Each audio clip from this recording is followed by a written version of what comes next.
Hi guys! Welcome to my channel. It's me, Judith Vlog.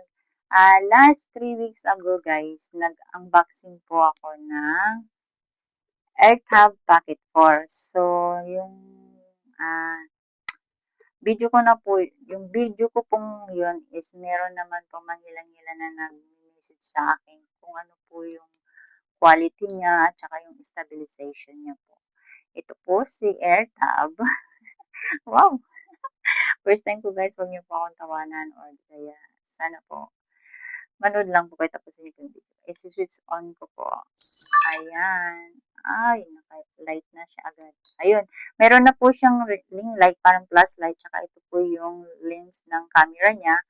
Tsaka pwede niyo po siyang i-rotate, guys. Ayan. O, diba? Nakikita niyo po ako. Ayan. Malinaw po ba? Malinaw po ba? Ay, diba? Nakikita niyo. Tsaka ito po, yung sa bilog na to po, ay dito niyo po nakikita yung menu ng kabuuan ng AirTag po. So, meron po kayo makikita dito ng, wait lang guys. Ayan. Meron pong nakasulat dito na video. Ayan po, nakasulat dito. Meron siyang nakasulat na resolution, look, recording, video rate, and photo saver. Tapos ah, meron po siyang blurred shot.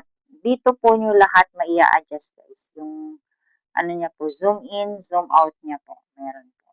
Tapos, ang video resolution capture naman po niya is in Ultra HD 40. Ang stabilization naman po niya is built-in adjustable stabilization po siya. May re-reduce niyo po yung camera.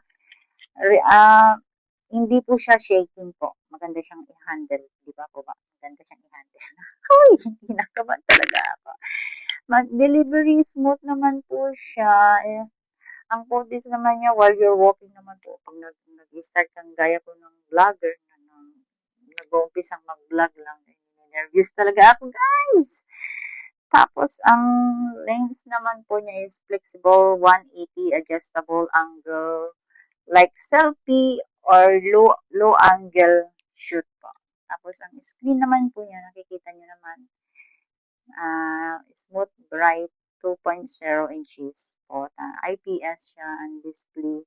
Meron na siyang menu sa loob ng camera po. So, dito nyo lang po siya maya-adjust. At saka meron po siyang memory po dito, 32 inches. Ay, 32 inches. 32 GB po. Ay, talagang ninenervous. Pero smooth siyang hawakan guys. O, diba? Ganyan mo lang siya. Ano ka. Kaya lang guys kasi. Pero guys, take note 3 weeks ko na itong nabili. Hindi ko pa po ito sinacharge. Or, kasi po, bihira ko lang po siyang gamitin. Kaya siguro tumatagal po yung battery niya. Depende po. Baka sa ano, magagamit ko to po pag uwi ko ng Pinas. Makikita ko kung gaano ka, ano yung battery niya po guys. Pero overall po, maganda po siya. Sa pag-umpisa ng gaya kong magbablog pa lang, sana supportahan niyo po ako.